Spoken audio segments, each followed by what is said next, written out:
I think we'll just get going here. We got about 1 minute to 10, so we'll get you going so you can get back out in that beautiful warm weather outside. Yeah. So I'm Trevor, general manager here. Probably see some familiar faces. I appreciate you coming to class today. It always makes me smile because then you care about your yard, right? So who has fruit already and who's looking to add fruit? We got a little bit of both? Okay. So we'll kind of give a bunch of general information today. If you weren't here a minute ago, I apologize for having to miss the pruning for production class a couple weeks ago. I was not doing well with sickness, so I had to cancel out. You can ask me after class about pruning if you like. We'll try to kind of go through sections today, and I'll pause for a minute and say, anybody got a question on those? And we can kind of do it that way to keep the class flowing. Hopefully we'll get you out of here in less than an hour. That's always the goal. So today, there's a lot of stuff on special with this class, so it's not just today. This runs for the whole week. We are frozen solid. I don't need to tell you that. I tried to get some yard work done last week at the house on Wednesday. Wasn't happening very many things. So it is frozen. I don't think you're going to be able to dig holes today and go home and plant a tree, which would be the fun part of this class. But take advantage of the sales. If you want to grab some fruit trees, they're 30% off bare root. We can tag them for you, pick out what you want, get them paid for with the discount, stash them in the sold area. You wait 1 week and it's going to start raining, I think, towards the end of next week, and then you can dig a hole and get them right in the ground. We can't take home bare root and just throw it in the garage and say, oh, I'll plant it in a week or two when it thaws out. We have to keep it in soil or keep it wet. So taking it home for a week and waiting is probably not the best thing. We can just save it for you here. It's safe in the soil. Pop them out when you thaw out and take them home, okay? So trees are on sale. We'll go through some other stuff, but everything I got up here is on special for the class today. So I always kind of start, everybody's got a copy of the outline. I always kind of start with some basics about fruit.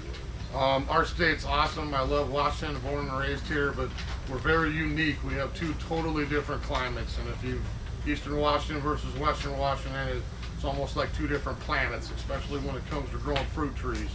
We're wet, not as cold. We fight disease a little bit more. We don't have as long as summer. We don't have as warm as summer as in Eastern Washington. So if I go over to Yakima, Wenatchee, anywhere, what am I going to find? Miles and miles of peach, apricot, nectarine, cherry, on and on and on, apples. It's not that we can't grow any of that stuff over here on our side of the state, but we have to grow different varieties. You're not going to go to the grocery store, you know, and find your Moore Park apricot or this special kind of nectarine. Probably not going to fare so well around here. Specific apples do better over here. Specific everything does better over here. So what we have is going to be for Western Washington, okay? So you might ask me for a Granny Smith apple, and I'll tell you, please don't try to grow it. You might ask me for a Fuji apple. I'll tell you, please don't try to grow it. We have a different strain of Fuji. We don't do Granny Smith. We do a different one instead. So it's very similar, taste, color, all the rest, but you might have to give up on a certain variety of this or that. They're just going to be a struggle to grow over here in a typical summer. When it comes down to fruit, the two basic things are heating units, what we call, and chilling hours. And obviously we have less of both of those over here. Of course, it's cold here for a couple weeks, and they have all that in Eastern Washington. So that's why, again, we just get a little different product to do. We need sun to ripen fruit. This is not something we're going to plant in shade.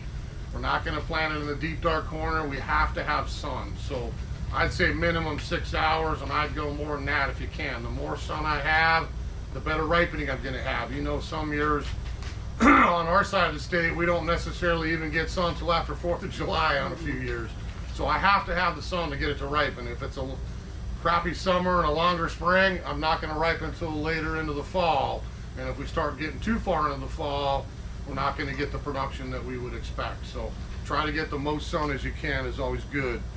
Air circulation means everything, especially when we talk about sun and disease. If I have space, I've got air, I've got flow. It's easy for me to get around and prune and pick and all those things, but I also keep disease down. If I've got a mess of trees packed into a small area, you're going to be pruning a lot more maintenance, and you're going to be fighting issues because they don't have proper air circulation between them. Depending on what kind of trees you get, it'll vary a little bit, but the vast majority, I think you might have two things back there that are semi-dwarf. 99% of the stuff we carry is going to be dwarf or mini dwarf. Doesn't change the fruit, doesn't change anything. You still get an incredible crop, but I just don't eat up as much space for most gardeners. So if you're talking about planting fruit trees 6 feet apart, that's not what we're gonna do. We're gonna plant them more like 10, 12, 15 feet apart and gradually let them grow together and keep some space in between them. So give them some room to grow for sure. Drainage is always a key. You know, most of us, I think, have pretty decent soil here, but we do have a lot of clay. So if we get into hard pan clay, wet winter areas, you walk out here when it thaws, and I'm squishing in the ground here and there. Apples and pears are always going to do a little bit better in heavier soils. The plums, the peaches, the nectarines, the cherries, all that stuff is not. You're going to really struggle if we get too wet on those. We'll have root rot, we'll have other issues down the road. So check your drainage. We want to dig a good sized hole when we plant these. Check down 2-3 feet. Am I hitting clay? I put some water in my hole, does it drain? Or again, am I walking out there this time of year and I'm kind of squishing because the water table's up quite a bit? We're really going to struggle with a lot of those stone fruits. We want to go more for the apple, pear side of things, okay? Fertilizing, you know, I mentioned, we go, especially with edible stuff, I would always go organic. So I know you want to kind of grow this because I'm hoping you want to eat it and not just donate it to the birds or whoever else. So get it organic food on there, get the best nutrition you can and get that plant happy. We always carry EB Stone Organics, a great fertilizer brand. Both those pouches and the bigger bag are on special this week for the class, so 20% off. This is something, if I had an existing tree, they'll give you directions on the back. You may be putting a pretty substantial amount of fertilizer on an older fruit tree to get it going again. New ones, a cup is plenty. You know, I put a new tree in, usually I put a half a cup at the base of the hole, do my backfill, get it planted, and then another half a cup maybe on top before I put my mulch down, if that makes sense. If I got an old tree and I'm standing on the trunk, I'm not dumping my fertilizer right against the wood. I'm going out just inside to where the end of my branches are. I'm going to put it in a big circle. So I sprinkle that out on the soil surface, let Mother Nature this time of year water it in for you, or maybe I throw a little mulch or some compost, manure, whatever your thing is over the top of that, helps the tree with a little bit of mulch, and we kind of lock that fertilizer down there to get to the root system, okay? So we would feed again once typically here in February, March, or when we plant. Sometimes we go back, do one more feeding, say late May, early June. That should be plenty for the fruit trees. We don't have to go out and do this week after week, month after month kind of thing, okay? Can you repeat how much fertilizer to put on an older tree? It's going to tell you how big your tree is. So if I look okay. at that bag there, you're going to have height or caliper, and it's going to say, oh, you've got a big tree, you need like 8 cups. You might need quite a bit, but you might need a little less too. Yes? Yeah, so we're saying twice yearly, so in February about? Yeah, early spring here then, before we go bud break, and then I would always do late spring, early summer, because that's going to help me with the flush With the of new actual- wood to get the production the second season. Okay, thank you. What's Yeah, the one more. NPK for that? This one, what is it? If I remember, 733. So not too. You know, I got again. You know, my dad. I've got a lot of people I know just go buy triple 20 or triple 10. Is it the end of the world? No, but I'd rather have you do something organic versus synthetic. We're going to last a lot longer and help everything in the soil. But we don't need that much nitrogen. Slow and steady. We don't need a massive. Who likes going out and pruning 12-foot suckers on their pear tree every summer? Probably nobody. We want slow and steady. So the synthetic food is going to give you a little quicker unneeded growth. Okay. Now grafting and rootstocks. I mentioned, you know, everything here is grafted. If I look at any one of these trees I brought up here, you're going to see a knob at the base. I was planning on pulling one out, but they're still frozen. So you got knobs at the base. That's the one thing I cannot bury in the soil. Please do not go home and plant my tree up the trunk. It happens every year. Lady comes back in 8 months, or a gentleman and says, yeah, I got this and it never grew. And then we look and I'm like, well, you had soil 2 feet up the trunk. Well, I wanted it to stay smaller. That's not going to help your problem. So we have to keep that knob out of the soil. We can plant, we can mulch, we can do whatever we want. Once I bury above that graft union for the root system, I'm going to rot the tree out. So if you did plant it too high, and let's say the grafted part died off, then you get a whole bunch of amazing growth. Is that all from the rootstock? Yeah, and that's not going to be what you want. So that tree would go to the compost heap in the sky, and we'd get a new one. We have a couple of them that have never produced fruit, and I think I probably buried it too deep. Too deep, yeah. So we keep that knob out, And like you said, the worst case, it'll let you know because you have nothing on the tree, and then all of a sudden I got a bunch coming off the base. That is not going to be the plant you bought. It's going to be the rootstock, and it might be quince on pear. It's going to be a totally different plant sometimes, and it's not going to produce what you want for fruit. So graft is huge. I mean, this is not anything new, but it allows us as gardeners to have a much smaller scale tree in a tidier area. I mean, it's a huge benefit to us. We just have to be careful to keep that out of the ground. On other plants, root system's part of it. On the top, if we look at something like this, can you see the little confetti tape? That's got 5 colors on it, the only one up here. So that's an apple. We get cherries, apples, pears, different plants that are multiple grafts. So not only does that have a root system on it, this also has 5 varieties of apple. So in that case, those are grafted branches that each one of those will have a different type of fruit. So if you're into a mix of things, that allows you to have a variety on one tree versus one of this, one of that, one of this, one of that kind of thing if we're limited on space. So it's not just the grafting of the branches, but also keep an eye on those root stocks. Espaliers, I brought one up. Can you see that on the side there? And that's the same way. That to me is a really cool way to grow fruit. I'm not turning into a tree. Certainly if you're like my little brother and you don't touch it for 10 years, I'm going to have shoots just as high off the top as I would on a tree. But if I keep up on that every season and prune, I mean, literally, I've got a living fence that's got maximum production. They really are heavy pairing. I've got a lot of people I know growing that way. We have a couple I can show you after class in our garden here on the property, but it's an easy way to train. I got a sunny fence. I can grow a beautiful espalier, get great sun, great air, not let it get huge. I can pick it standing there. There's a lot of good benefits. But those would be the same way. 3 different apples on one of those, or 3 different pears, so I have my cross-pollination taken care of. Okay. Do those need to be supported as they grow along? They do, yeah. Then you'll see. I'll show you on ours out here. We've got a kind of a gilled wire, coated wire system. I could use stakes. I could put farm poles. You can get as fancy as you want. I've got a friend of mine just over on Soper Hill here that probably got $1,500 beautiful wrought iron art pieces that are trained out. It looks spectacular, but I'm not going to probably spend that on some support. I'd be like, sweet, couple wood, pine poles work just as nicely. But if you've got a fence, sometimes eye bolts, just running some wire. Make sure it's coated wire, not metal, so it won't hurt your wood. But there's a lot of different ways to do it, for espalier. Okay. Now the next thing on there, self-fertile and needs cross-pollination. So we're going to talk about specific fruit things here in a minute, different types. But you have to consider that to me as a homeowner. If I've got wanting to start an orchard, get some fruit trees going, maybe have a nice mix of fruit in the yard, how much space do I have and how many trees can I put in? There's phase 1 to me. Your favorites are going to dictate probably. Some people like this, some others don't like those as much. I'm not a big peach guy, but I love my apples. Everybody's got their own thing. But some fruit is going to be so fertile. I buy one tree, I pop it in the ground, it blooms. The bees simply visit, blossom to blossom. They pollinate my one tree for me. I got all the fruit I ever wanted. There's a lot of other fruit that I have to have 2 different varieties. Not 2 of the same thing, but a Spartan apple with the Liberty, or a Cosmic Crisp with the Honey Crisp, or pears put together. I have to have 2 distinct pollen sources, and they need to be planted somewhat close together. They don't have to be neighbors necessarily, but that bee has got to go around and visit this tree and that tree and that tree and that tree and go back and forth to cross-pollinate my fruit. Now I've got production on both. Does that make sense to everybody?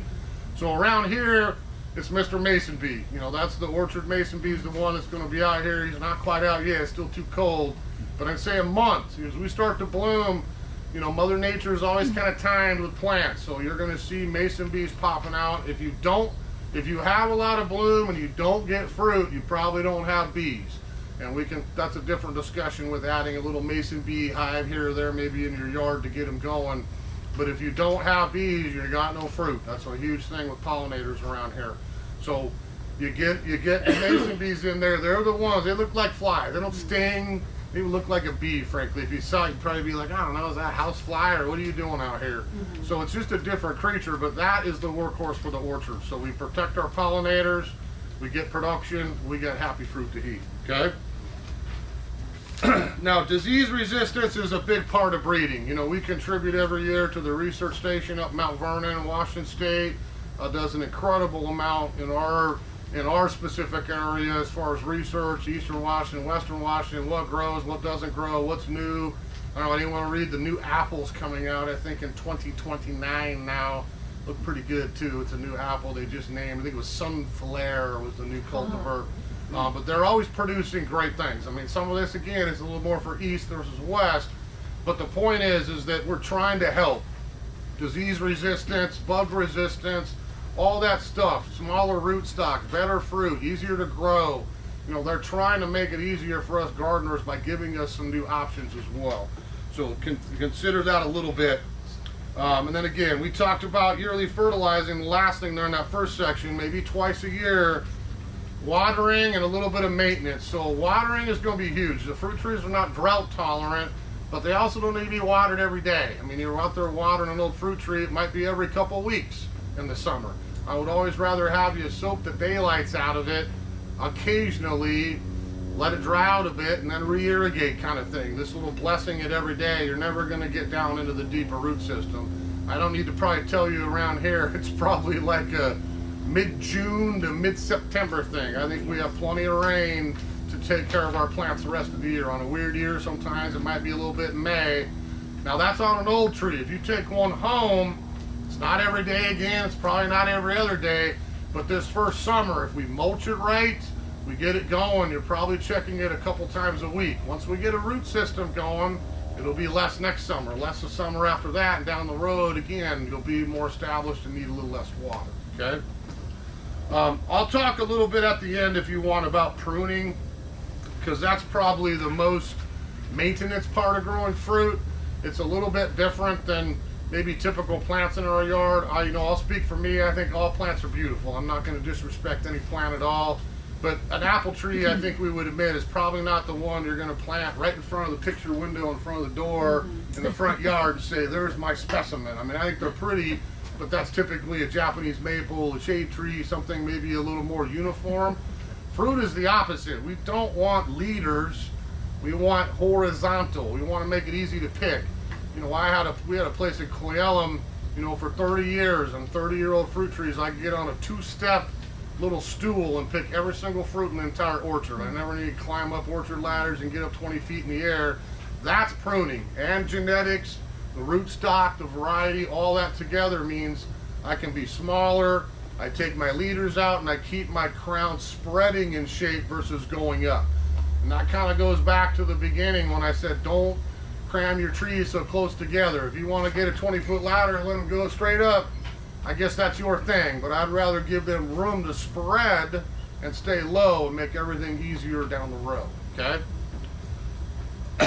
The only other thing, probably for maintenance, now this time of year, we always talk about a little bit of dormant spray.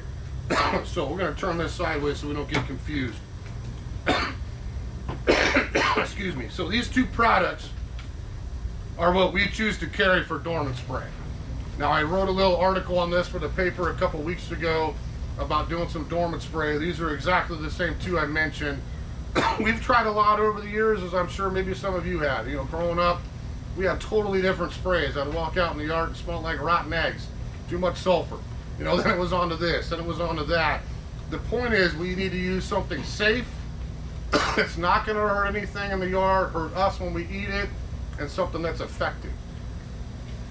Excuse me one second. So if we look at these two right here, this is liquid cop, a form of copper. The only caution I ever have with copper, because it would be considered a natural fungicide, it's not systemic, it's not murder, death, kill, is we just don't want to spray it around water. So if I live right on a lake, right on the river, right on the sound, I'm going to probably make a different choice. This does have some issues with like marine invertebrates and some of our water friends, not land. If I'm in ground, I got no hesitation about using this at all, and I am definitely an organic gardener, okay? Horticultural oil is going to be the bug side of this. So this is an Omri organic listed oil that we apply on a plant. If I'm dormant and I spray either one of these things on there, I want to get it covered. I don't need it dripping, I don't need it cascading off of there. it needs to be wet when I'm done. So a dry day, we spray it, it dries on, and I've got a shield. So oil, when it runs down, it coats everything, buds and twigs and crotches and all that part of a tree. We simply cut off oxygen. So if I have eggs, bug, whatever it is on there, I'm smothering it out so that I can start next year clean. Does that make sense? If I'm using copper, that will be like a shield on there. And the problem with disease around here is we got wind, we got rain, and that's not going to change for the next 2-3 months, right? So my neighbor might not take care of theirs, I do. The lady down the road probably doesn't do anything, but I try to. The point is when her tree gets into leaf and she has scab or leaf curl or whatever the problem is, that just blows in the wind. Oh, there's my peach, and there it goes. If I don't have a shield up, it has a place to hang, propagate itself, and then guess what I got now? The same problem she did. So if I get that copper on there, I'm sterilizing whatever I had an issue with last year, but I'm also hopefully preventing it from getting on my tree again.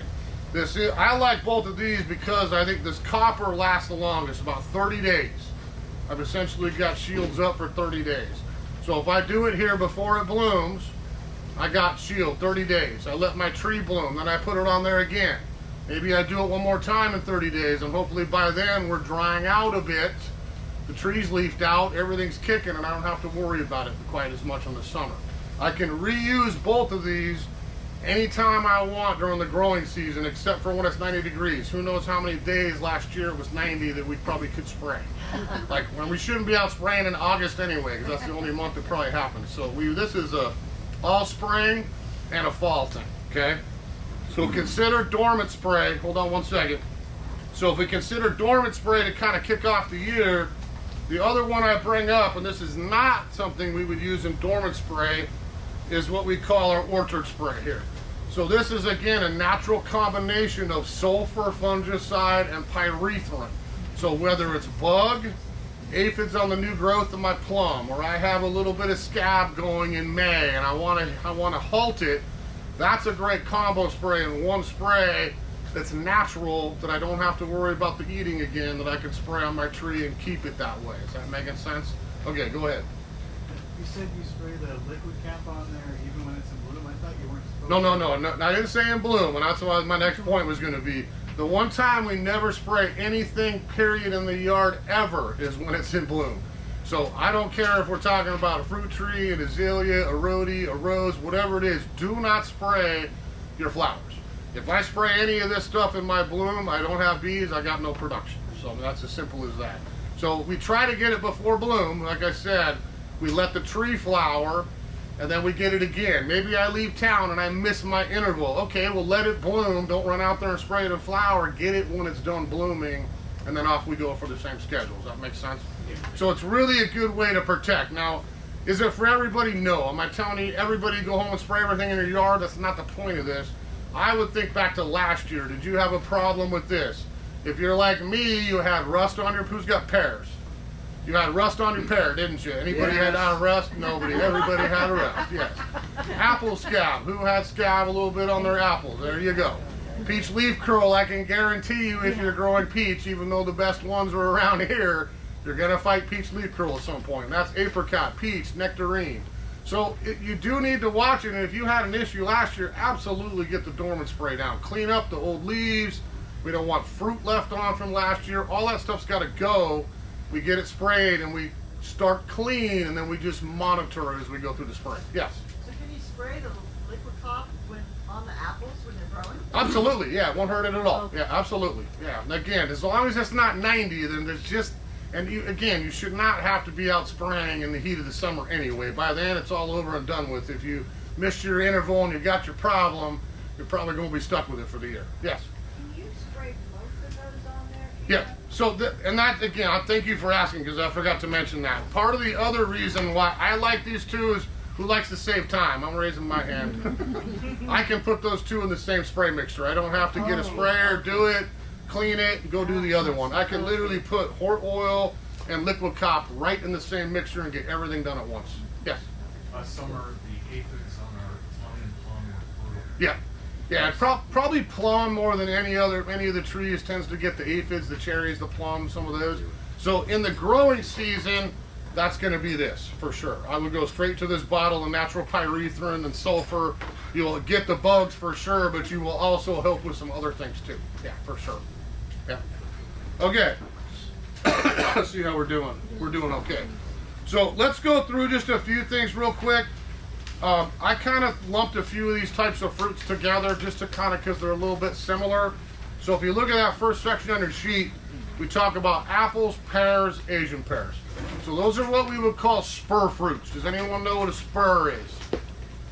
Nobody knows what a spur is. All right. So you do. Excellent. It's not the end of the world that you don't, but if you're going to grow these types of fruit, that is the only thing that matters. That's the only place I'm going to get bloom, the only place I'm going to ever get fruit from. So I would encourage you, I can show you on some of our older trees out here what spurs look like after class if you like, but pull out that fancy cell phone, type in apple spur, and look at that picture of a branch and say, that is what I have to watch for. Because when I prune, when I decide how much to prune, when I decide the timing of the pruning, that is all that matters. I need to leave my spurs, and I also need to leave new growth this year that will produce spurs the next year so that I can pick again. Does that make sense? Apples and pears are almost a 3-year process. If we look at, sorry, the sun's out. Oh, I got a couple right here. So here's an Asian pear. Anybody see that? There's a spur. I got a couple on there. I'm going to get a little bit of bloom and a little bit of fruit on this young tree even. Now I'll tell you, be careful. If you get 6 pears on here, when you take it home, pick a couple of them or support it, because otherwise that branch is probably going to break. It's going to be too young and too heavy, okay? So if I look at that, what's going to happen with this growth? Every year I shoot up growth. The second year I develop a spur. The third year that blooms and I pick my fruit. Does that make sense? So this is kind of a 2 or 3 year process with apples. When it starts to kick in, it never ends. You prune a little bit, I leave spurs, I get my new growth. You know, if we talk pruning, the issues I hear from homeowners and gardeners about apples and pears is what? I walk out in the summer and I got 10-foot suckers going straight for the sunshine, right? So what do? We walk out and everybody probably takes the saw or their pruners and cuts it all off, right? So what I'm going to try to tell you is, okay, think of the spur. Don't take them all off.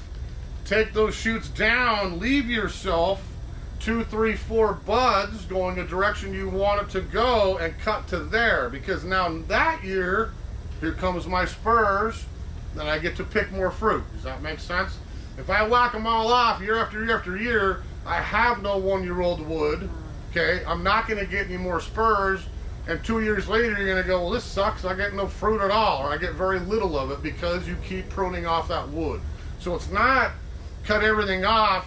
You might look at a branch and I might have 20 of them going for the sun. Well, yeah, I'm going to get rid of 18 of them to the trunk, but I'm going to leave one there and I'm going to leave one there, and then I'm going to shorten them down so that I have those little bud sections. Anyone driving around Eastern Washington looked at an orchard and how bad they torture their fruit trees? Yeah. I mean, if you look at a commercial production, they're almost as valleyed these days. They're not very tall and they are just covered in spurs. And that is because that is what happens every year. They're going for maximum production, obviously.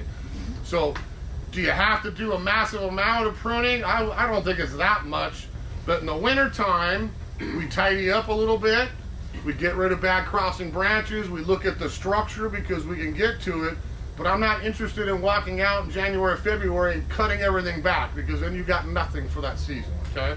We're going to be much more selective on what we keep and what we don't. Yes? So when is the best time to prune? So I would always get out this time of year and do a little tidying. I'm not saying cut everything back, but it's probably more thinning out. Something's out of whack, you're too low, you're hitting me when I mowed the lawn last summer, whatever it is, we can get that done now. Now we bloom, we start to produce. Early summer, we shoot up all this growth. That is when I would get out and do a lot of my fruit pruning, of really of all the kinds we're going to talk about today. Hey, it's a little nicer weather, isn't it, in June? So there you go. Probably a little warmer. You probably get the shorts on. You don't have to get quite as cold out in the winter. But definitely check it in the winter and do some. The summertime is when we would kind of say, okay, I'm great this year. Look at all the goodies I got to eat later in the fall. I want to make sure that happens again the next season. And that's why that little summer tidying will help you out. Yes? So have you ever taken some of those shoots and grabbed them and pulled them down so they're Yep. not upright, they're lateral. Yep, you can weigh stuff down. I used to hang bricks, all kinds of stuff to I try just to get. tied them down to a lower branch, and those all started producing. Exactly. Right I away can when get they're- again. I don't want this, but I want that nice horizontal branch. I want the spread again. I don't need it going up because that's what Right. everything's going to try to go for the sun. Yeah.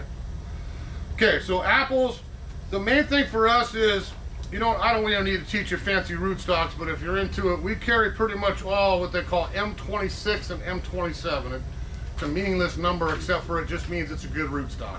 So our trees are all grown locally, right up in Mount Vernon. The Behringer family, I think I'm on 32 straight years of buying every fruit tree I sell. The whites for 20 years and now here for 14 comes locally. And that's the only way to go. I'm not interested in California. I'm not interested in other climates. They got different stuff that probably is not going to like our soil quite as much. So this is local, and that's what we do, is they do the best rootstocks.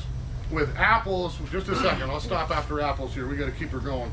Apples, dwarf and mini is the way to go. If I have a dwarf apple tree and I prune it properly, you're looking at something that might be 10 or 12 feet tall down, and that's forever.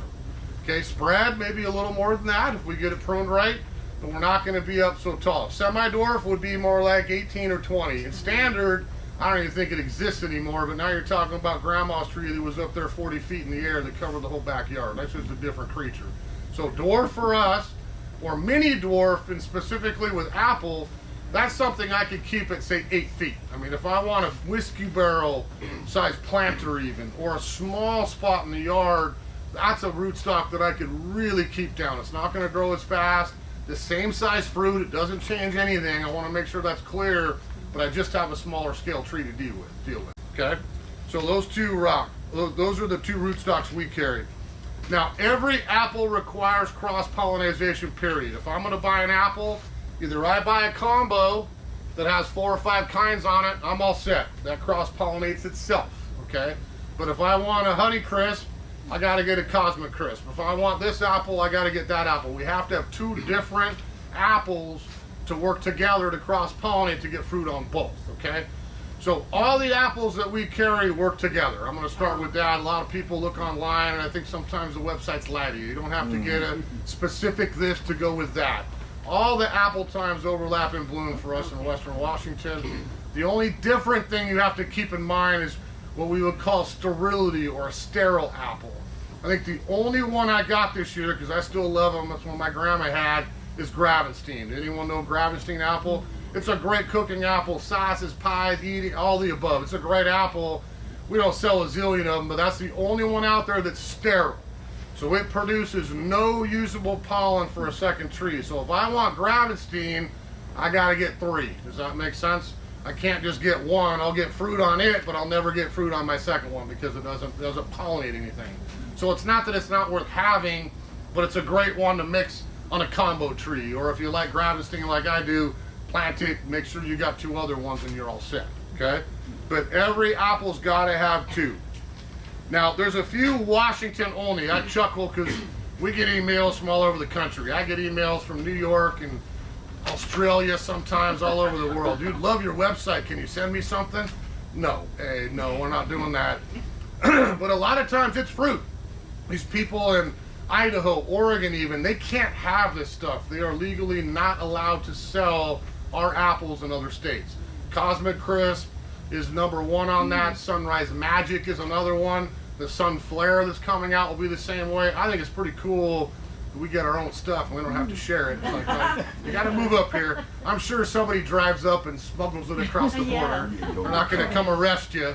But the point is that these are for us. They were bred in Washington State.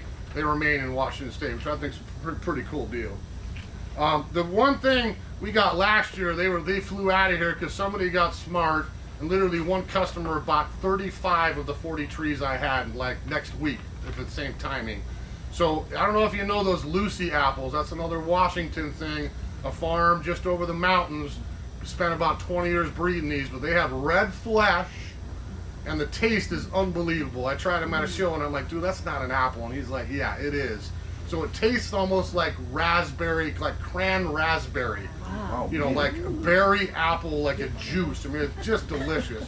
But they're really cool to slice, you open it up and you're like, how can that possibly have red pink flesh in it? I mean, it's really cool. So we have Lucy Glow, Lucy Gem. I got all 20 they gave me still of each, but those probably will not last long if you want to try one of those. So we do have those out there this year again too. Like I mentioned, for smaller yards, check the espaliers. That might be an option. You know, if you got a fence, you want a smaller scale fruit thing, a very cool way I think to grow apples and pears is espalier. The other one I didn't bring one in is columnar. I've got a couple friends now that have columnar apples that are just spectacular, really heavy producing. I might end up with a 10, 12 foot high tree with a huge trunk, but I've got this, you know, 3 foot wide, which for a lot of people is like, oh yeah, I could put those at the end of my deck and just reach out of my hot tub and grab a fresh piece of fruit later in the year. So they're very narrow. I still got to get 2 to cross-pollinate, but I can grow them in a pot or a very small spot in the yard and still get a great quality apple, but have a very narrow, upright shape to it. I think we got 7 kinds of columnars back there, probably the best we've ever done. We got a bunch of nice columnar ones back there this year too. Okay. The common bugs and diseases. We're not going to turn this into a bug and disease class. Like I mentioned, dormant spraying will really help you. Monitoring during the season with these will really help you with scab, mildew, aphids on new growth, some of the typical stuff we have. I would say this, if you're fighting something, send me a picture. Bring in a little sample. Let's talk about it, figure out a way to correct it. It doesn't mean we got to dig it up, throw it in the garbage, and never try it again. We need to figure out why, what it is, and we can get the appropriate thing to take care of it, okay? So most things are very easy to take care of. And one thing I'll mention with apples is maggots. Who's got apple maggot? So you get a little, looks like a little apple scab. Well, I'll say this, if you get apple scab, don't throw them away. Peel the scab off and eat it, or chop them up and use them for, it doesn't hurt the apple at all. Apple scab looks like the plague, it's really not. The thing that is apple maggot. Nobody wants to bite an apple and eat one of those little maggots in the middle of it. So they tunnel to the middle, she comes in, lays her egg, tunnels to the middle, and sits there and eats the core. And that's an unusable apple. They rot a lot of times and drop. Dormant spray, any of this will do nothing to help you with apple maggot. I'm going to be brutally honest. If you're fighting apple maggot, that's about a pheromone trap. So we hang the little pheromone lures out there later in April. When that little fly comes in, she's like, ooh, that smells even better. You stick to the paper or the trap, then you walk out and go, ooh, that's disgusting. I got 1,000 of them. You scrape it off, you put another one on, and you keep catching them, kind of thing. Because it's just a little fly, and unless you're really mad and you're going to stand out there 24/7 with your trigger bottle and go, oh, there's one, and you're not going to win. So trap is the only way to go. Picking up the old fruit, the mummified stuff in the tree, all that will absolutely help, like we talked about with everything. But if you're battling apple maggot, don't waste your time in January, February, March. You wait till April. Once those apples are about nickel size, okay, I hang my trap out and I start catching those darn flies, and you will win. Okay. All right. Question on your Do you spray. sell those? Oh, we do have the traps. Yeah. So any questions on apples, real quick? No, just on the spray. Okay. It looks like you have a hose sprayer. Yep. And then the mix. Is it So- better to do a hose sprayer or to get a pump? Totally up to you. And honestly, thank you for bringing it up, because this is brand new for us this year. I'm not calling us gardeners lazy at all, but I have a lot of people that are like, I don't really want to mix that. Sweet, buy that, plug it on your hose, and you're done. So whether you call it, we call it RTS, or ready to spray, hose to go, you can give it a bunch of names. It's exactly the same thing, but instead of me mixing that in my tank sprayer, pumping it up and spraying it, I literally just put this on my hose, open it up, adjust my spray, and do my thing. I use part of it, stick it in the garage, bring it back out, and keep going. I mean, it's not easy. Yeah. Now, on the hose sprayer, Yeah. is it going to be the same? Dilution rate. Yeah, it's pre-made. Yeah. Right. Okay, so So the sprayer they put on these, I can't tell you for sure with Monterey. I know this one because I've asked them a few times. It's not necessarily concentrate. You're still getting more for your money with that. I'm going to be brutally honest. If I buy concentrate, I'm into saving money and I don't mind mixing it. This is going to be your best value. You're paying a little bit for the sprayer apparatus, and there's not quite as much, even though that bottle looks bigger. It's already pre-diluted a little bit. so the results can be the same. Exactly, same result. Doesn't change anything. It's just up to you. You know, sometimes in my yard, I have some RTS in my little cabinet in my garage because I'm like, you know what? I like that for moss better than I like running granular. You know, it's up to you what you want to do. They're both just as effective. It's just a new option I thought we should have. They came out with these sprayers. I saw them at a show last fall and said, dude, we should have both those because a lot of people I talk to want to just plug it on their hose, do their thing, put it away, bring it back out, reuse it, and not have 2 or 3 tank sprayers in the garage. Yes? Is it a single use and you toss the whole thing when it's Well, gone? once or you it's can empty, refill it? oh yeah, you can refill it too, absolutely. Once it's gone, it gets time to either refill it, go get another one, but absolutely you could reuse that sprayer.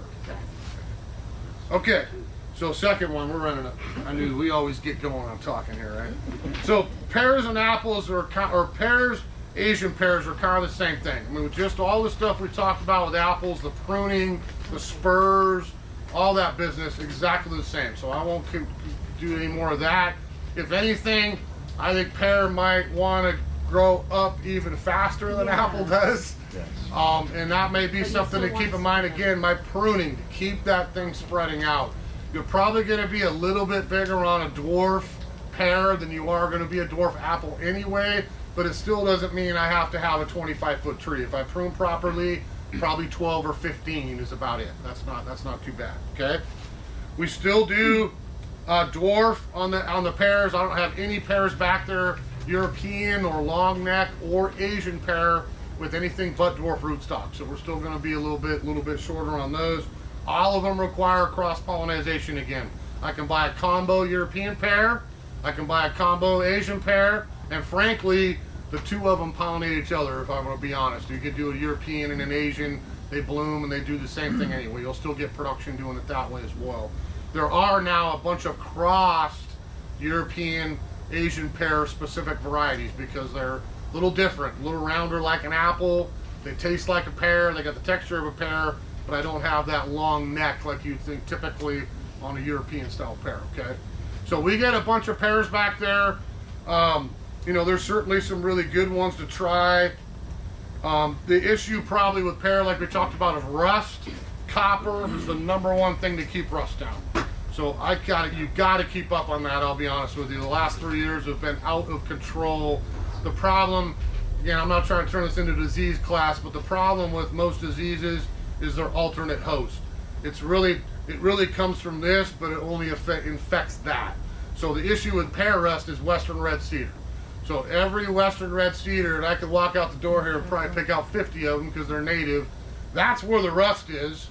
Spring rains start, the wind starts, the spores come out, blows in the wind, now we go back to the pear. We infect the pear for the year, we die for the winter, we're back in the cedar as a host in the winter, and it just never ends. So picking up the leaves, getting those trees clean, a dormant spray, absolutely. I've already hit ours once, and I will hit them again here before they bloom. And then we'll do it again after they bloom because we got pear rust pretty bad here. Nobody wants to buy a tree that has big orange blisters all over the leaves. You think it's the plague. It looks bad. It's not the plague. It doesn't kill the tree. It doesn't get on the fruit. Typically, it's just a foliage problem, but you do want to try to keep your pear clean, okay? How often should you spray the liquid cotton? I would go once a month Okay. if you can. Again, spraying, not ever in bloom. We're going to say that again. Make sure it's not flowering. And if I'm out today and the sun's out, great, I can spray. I'm fine. If it's going to rain this afternoon, I might think about waiting till another day. All this stuff will tell you rainproof in 4 hours, rainproof in an hour, whatever it is. All sprays will tell you how long they need to dry. But the better dry day you can get on, the better you're going to get a coating, the better protection you're going to have down the road, okay? Now the next one there is cherries. Cherries, we could almost lump in with the peaches, the plums, the nectarines, and the apricots. They're kind of all the same thing, our stone fruits. I got a pit in the middle, right? I eat my plum and spit the pit out. Hopefully you don't swallow it. But I've got a pit in the middle of all those types of fruit. They're all going to grow a little bit different than what we talked about with Asian pears, because if I look at a peach, like here's a peach right here, what grew last year, okay, 1-year-old growth, I don't have to wait for this to do spurs this year to pick it next year, like we talked about with apple. I can let this grow. These will all bloom, and I'll get fruit this season. I'll get a few fruits on these young trees right off the bat. If I go out in the winter and I hack everything back, what's gonna happen? I cut off all my 1-year-old wood, I got minimal flower, I'm not gonna get the production. So it's the same discussion, thin it, structure, certainly get it into shape a little bit, but I'm not ever gonna go out and cut all this back in the wintertime, or I'm gonna have minimal things to eat that season. We were talking before class, that's a summer thing. You know, I know where my cherries are producing. Most of the time we pick our cherries pretty early if the birds don't get them for me first. You know, that's a June thing, maybe early July. I still have time. All the new growth is coming up. I can leave some, I can cut some, I can reduce some, and I'm still gonna have my 1-year-old blooming wood to get me fruit the next year. Is that kind of making sense? So it's a little shorter process with the peach, the nectarine, the cherry, all the other fruits, but we still have to be careful with how far we cut them back in the wintertime. I would say for me, on cherry, you know, again, thinning, structure issues, yes, I'd absolutely do that in the winter. I wouldn't be interested in heading my tree back very much until we get into the summer, with the cherry in particular, okay? So for us, the cherries that we carry are all on what we call Gisela rootstock. That's just a fancy German dude that's probably a retired multimillionaire now because he made this rootstock years and years ago, and he gets about $2 a tree worldwide. So this is the same rootstock that every orchard is using now. I've talked to a bunch of growers now in Eastern Washington. You're getting the same thing they're utilizing because they want a manageable sized tree dwarf with massive production. That's exactly what the guy in Wenatchee, Yakima, everywhere over there is doing the same thing that we're doing over here. I want a smaller plant with more fruit on it. So all of our cherries are dwarf, and all of them are on that same rootstock. We have to pay a little bit more, but it's worth it. It's a great way to go for cherry production in particular. Now, I listed out a whole bunch. It doesn't really matter if you go back there and shop for cherries. There's really, when it comes down to, I'm going to give you 3 basic choices. So pie cherry, maybe not the best. I like sour, so I don't mind eating them. But sour pie cherries, yes, we make pies from them. They're probably not the best fresh eating for most people, but that is the plant that probably blooms reliably and makes your bees happy more than any other fruit tree we can talk about here today. So if I'm gonna go for an orchard and I want bees out in my yard, even if you're not gonna use it, pie cherry might be something to consider just to have. They're very pretty in bloom. They get a nice crop of fruit on them. Yeah, they're a little sour. They don't have the sugar content, but they're still worth having. So that's one. The second one is on its own. It's Rainier. Who likes Rainier cherries? That's one of my favorites too. Yeah. So that's the only cherry we carry that I have to cross-pollinate. Rainier does not do so well on its own, so I would buy a Rainier and any other cherry I carry and I'm covered. Does that make sense? Okay, every other variety back there, Glacier, Lapin, Sweetheart, Black Gold, on and on and on, all self-fertile. So I have room for one cherry. I want a big sweet cherry to eat, I can just buy the one tree. Or, again, like the apple, I can buy the combination. So, you know what, I like a little bit of everything. That, to me, is the way to do Rainier. You know, if you don't have room for a bunch, get a combo. It's going to have Rainier on it, I can promise you. And now I've got my pollination covered, and I've got multiple kinds of cherries to enjoy and help feed the birds, too, right? Okay, any questions on cherry? Well, so we got a Juliet years ago. Yeah. They'll still... Juliet still works, absolutely. And that's kind of a different creature. I've been able to find those for like 2 or 3 years now. Romeo, Juliet, they had dumb names, sorry. But they were kind of bush cherries bred up in the north part of Canada, so super hardy, a little later blooming. Really high sugar content was the big thing with those. But they kind of grew like a shrub, not as much like a tree, a little bit different. Yes? Last year my cherry trees, some of them started dying off the very tips. Okay. What is that? So let's do this. Give me, well, we talked about combos, so that you just led me into my last point. So a couple disease insect issues. Now again, in the season, dormant spray works great on the cherry to start clean, and this would be what I'm going for in the growing season, that orchard spray. What you're talking about is probably the #1 thing we see in the state of Washington. It's called blossom blight. If we have a fruiting cherry, we call it brown rot. It's the same disease, same effect. So what happens is, we've talked about this with a few different types of trees, but my tree's in bloom, the next, say 6 weeks from now, I'm in full bloom, it's raining, it's wet. the little spores of blossom blight flying in the air infect my blossom, and they will turn the tips brown. If I don't prune that out, you'll have dead, you'll have dead, you'll have dead, you'll end up losing a limb. It's not that the whole thing is going to crash in a year, but I would always walk out my cherries, my plums, all that type of fruit, and look at that thing after it blooms and leaves out. Do I have dead stubs anywhere? Or am I seeing leaves come out and almost like I lit a match to them? Okay, if I prune that below that point, it shoots right back up with healthy growth and off we go. If I don't do anything, you're gonna probably lose that whole branch. As that disease travels down, I'm gonna lose that entire branch where I could have just walked out and said, oh, you're out of here. New bud comes out and off we go in the spring, kind of thing. Is that making sense?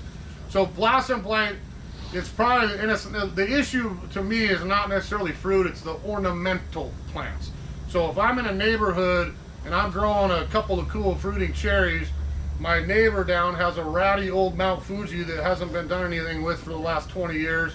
That's probably where your blossom blight is coming from. I doubt it's coming from another fruiting cherry.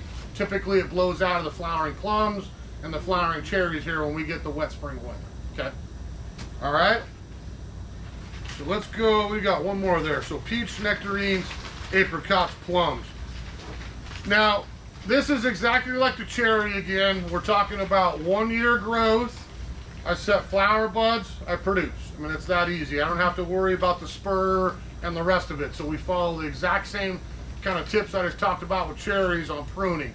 The timing, a little bit in the winter. The majority of that to me should be early summer, you know, kind of thing. You get out there when it warms up a little bit, see what you got to work with, not cut your fruit off that you're already getting, but we can leave the growth that comes up that we want, get rid of some stuff we don't to control the size, okay? Now, with peaches, I'm going to say this in particular. So anybody growing peaches? Frost peach? Nanaimo? Nanaimo, that's a new one. I brought one in. So really there's only a couple of peaches I would even do over here. Again, nothing you're going to get at the grocery store. They're both delicious, but they're both local. Frost was found out in Granite Falls, I think in the mid-70s or so, and that's literally been the only peach I have ever sold since I started doing this in the early 90s. The last couple years, there's a couple new ones. We had a white one in last year. I liked it a little bit. We skipped it this year, but I've been trying to get this one. This is called Nanaimo. So that's from Vancouver Island. The Canadians finally let us Americans have a couple here. So I've got Nanaimo. I'll be honest, if I looked at the tree, the fruit, I think it's Frost that Canada borrowed 30 years ago and said, oh, look, we got our own variety now. And they're really close. I mean, nobody has taken the time to send 2 genetic samples and say, are they identical? They look really close to me.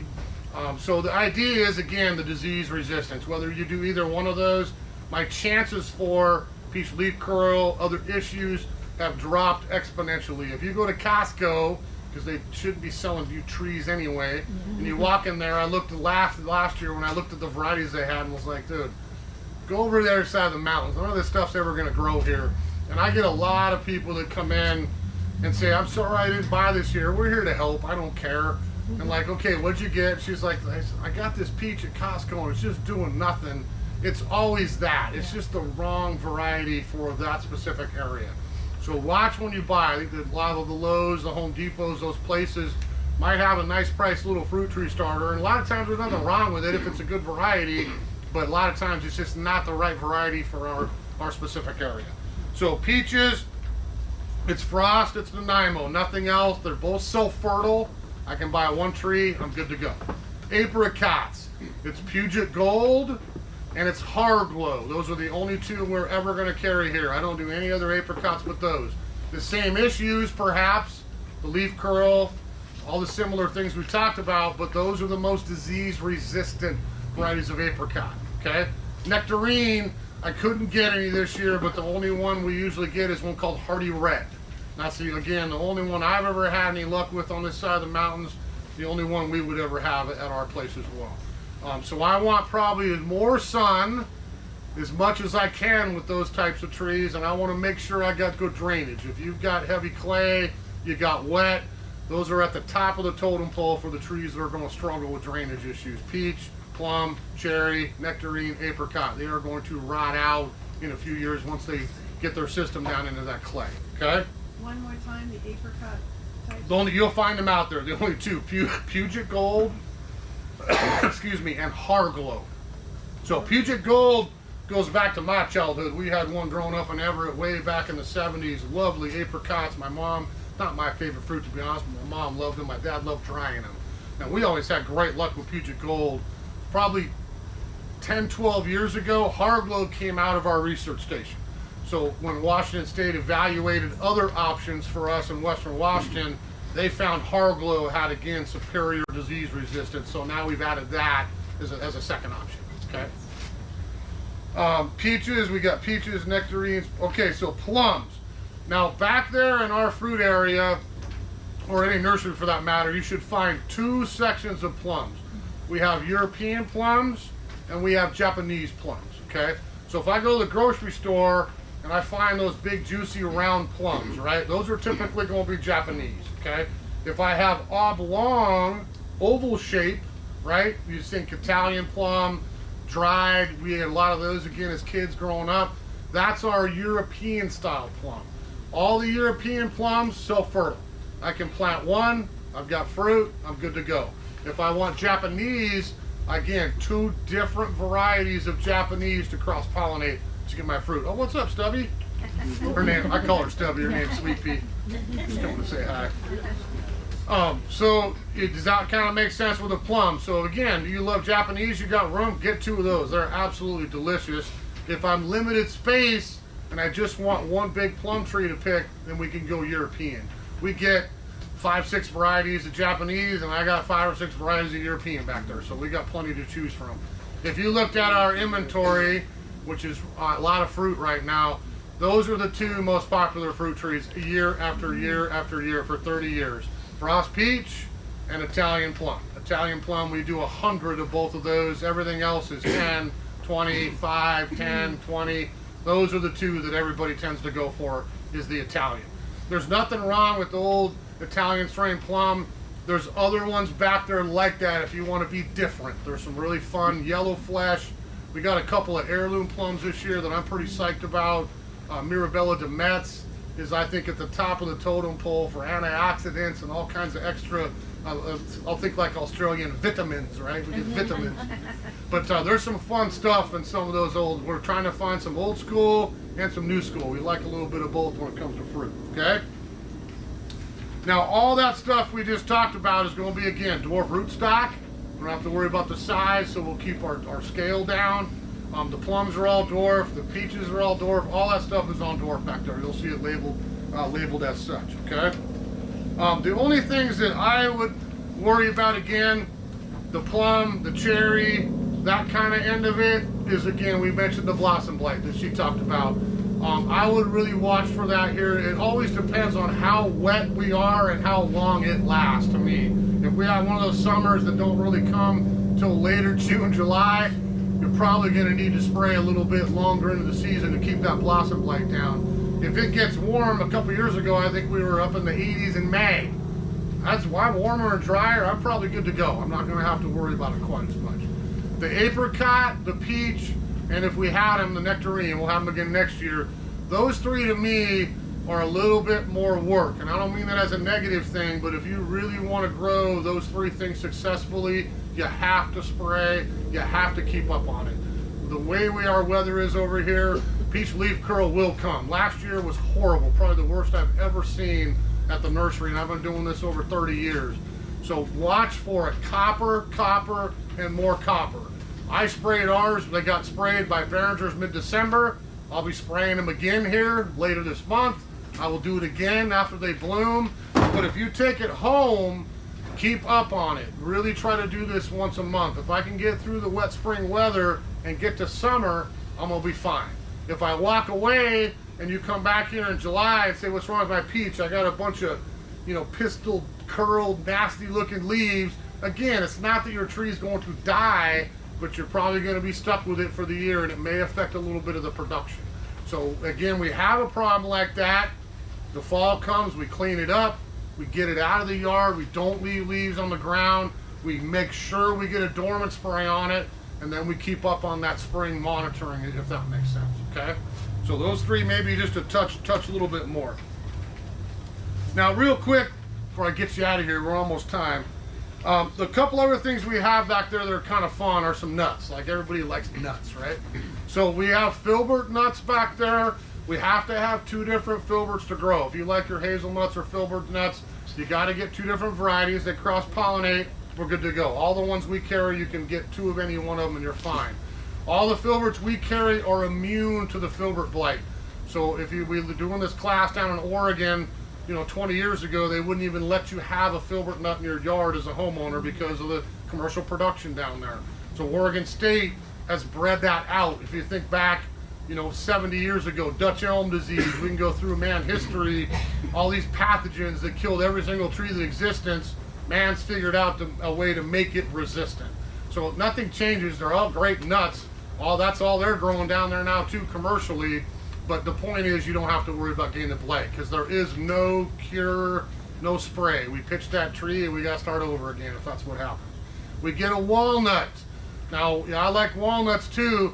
Now you're going to be waiting. I'm not going to lie to you. Walnut's not going to give you nuts this year, next year, 5 years, maybe 10. And that's a big plant. So if you got rum, that's a gorgeous tree in a pasture. You got some acreage. That's a really cool tree to grow. But I'm talking something 30, 40 feet by 30, 40 feet down the road. There is no dwarf walnut I'm going to grow in a pot. It's not going to work that way.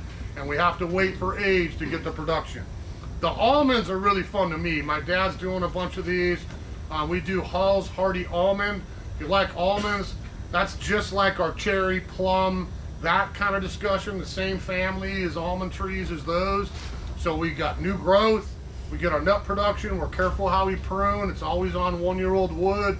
They got super hard shells. You got to crack them, kind of dry them a little bit to get them open. But they do produce really well over here. Almonds kind of fun to grow. We got a bunch of those back there too. Okay.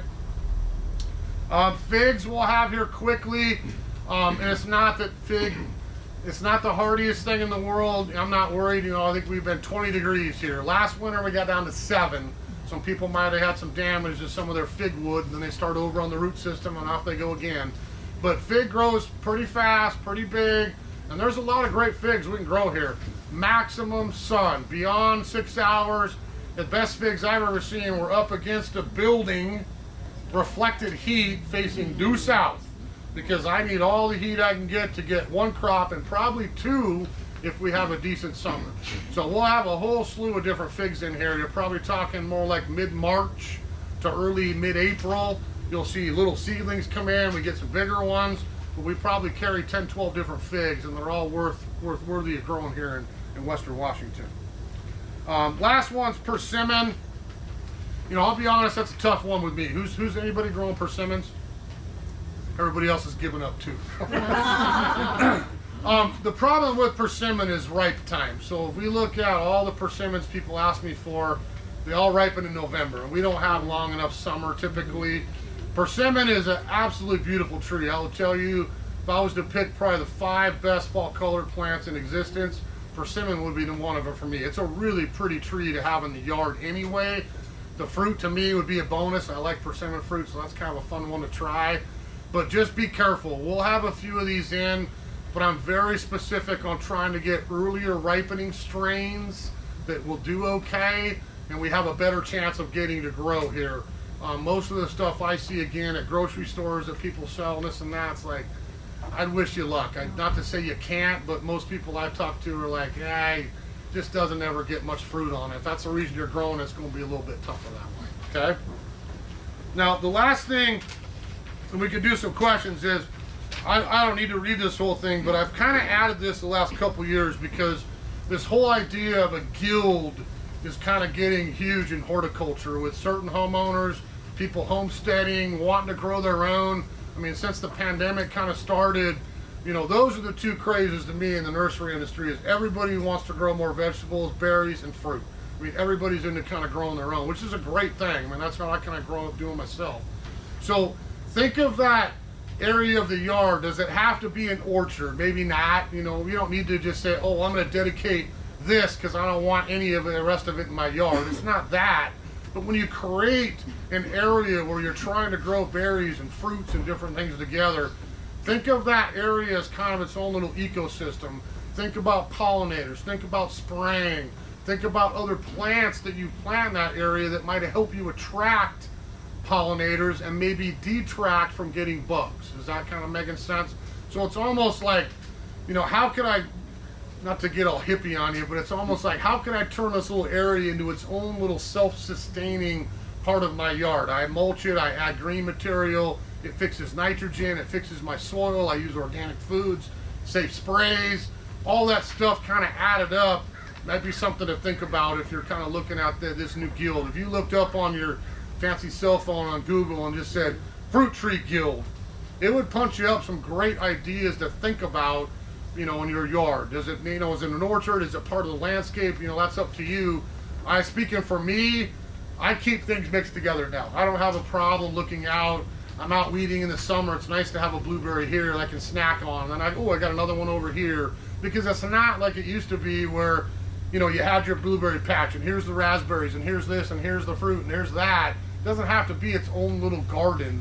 We can incorporate a lot of this into the landscape as well. Okay? So maybe think, there's your homework. You get to go home and think about fruit tree guilds, right? All right. So I got you, just a couple minutes after an hour. Sorry, this is always a long one. But I'm here all day, so you got questions. Again, just to tell you, Fruit Tree food, all 20% off. Grab your stash. This is a great price. Organic food, it's not the cheapest thing in the world, but it's the way to go, especially with edibles.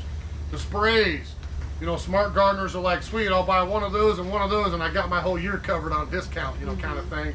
Compost, always for planting. I dig a hole, I mix my compost, 1/3 native, 1/3 compost, 2/3 native. Use it as mulch, whatever you're gonna do. We usually do buy 4, get 1 free. For the class, you got buy 3, get 1 free. So bags or bales. If you went behind my house, well, I should give a bonus. Who could guess how many bales of compost I have stashed behind my house right now? A pallet. Way too many. My wife said, "Are you gonna start using that?" I was like, "Oh yeah, just wait." And all the sprays, the food, 20%, and then again the bare root is 30. I don't know if we've warmed up enough. Yesterday I got a couple peaches out for a lady with my hori knife and I chipped the ice off the top of the pot. But if you can wait, just get your trees purchased. We label them for you, get your phone number, we stash them, they're safe. Wait a week, it's gonna start raining, I hate to say, next weekend. Then you got ground thawed, come down, get them planted, and off we go. Because don't take home your bare root and throw it in the garage.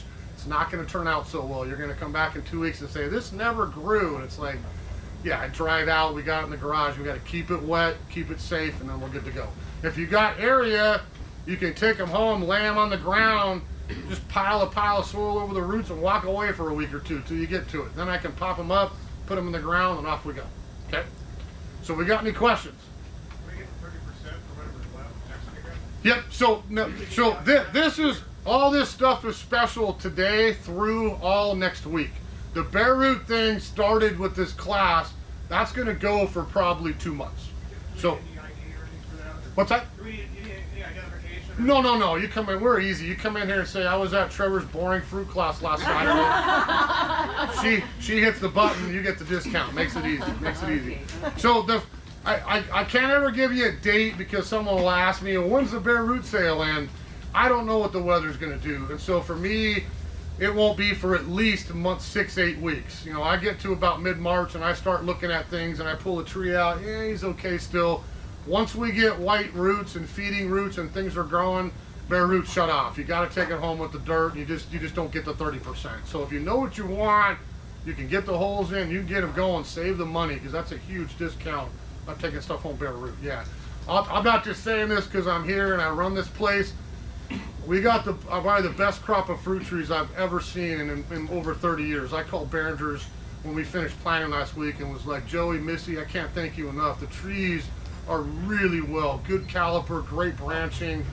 Sometimes a few here and there, I'm like, yeah, it's going to take a couple of years to get going, but really nice trees this year. I think there's a beautiful crop to choose from." So, okay, yeah. So if you could get a hole in the ground and plant these today, Yeah. great.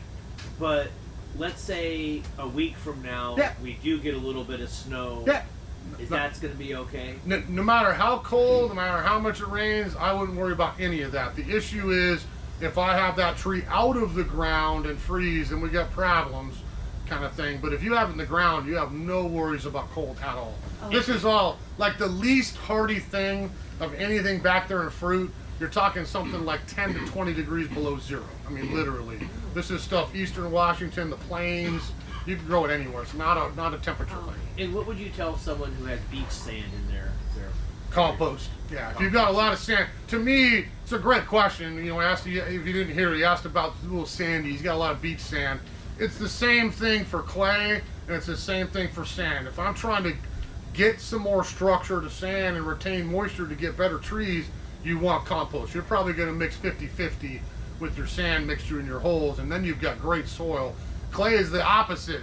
I need to create drainage and get stuff through there. Compost does the same thing for both. So if I mix compost in there, break up my clay, that's going to get me fissures, water's going to get out of there, and I'm going to have happier plants. Yep. Yes? Is there any, if you're grouping plants both fruit and nut, is there any one plants you shouldn't put next to each other? There really isn't. I mean, if I'm setting up a bunch of fruit, I would think about how I lay it out because, again, I don't need, you know, Cosmic Crisp, Honey Crisp. I could have Cosmic Crisp, you know, and Honey Crisp a few trees away. That's not what I mean. I would never go house to house, like 100 feet away is too far for bees to kind of find their way. The only fruit that you really want to probably be careful with would be the walnut. If I'm going to grow a walnut and I need, you need more space, but anything in that juglans family, not this is going to be confusing, but it produces a different root system, and it, not that it poisons your soil, but it essentially does. I mean, if I plant a walnut tree, there's very few plants that I could cultivate around it. It's kind of on its own, off you go, do your thing, here's the rest of my fruit. Yeah, everything else should be fine. Yeah. All right, well, I appreciate everybody coming in. If you want to go out, I got great staff out there. That's a little colder probably outside. Yeah. But we can answer some more questions for you. And like I said, if you've got anything ever comes up, disease, a sample, what's going on with this, we're here to help. Bring a picture down. You can email it. Everybody's got a fancy cell phone camera. I love it these days because I'm like, you got a picture? Yes, right here I do. And then we can figure out what's going on, okay? All right, have fun. Thanks for coming. Thank you.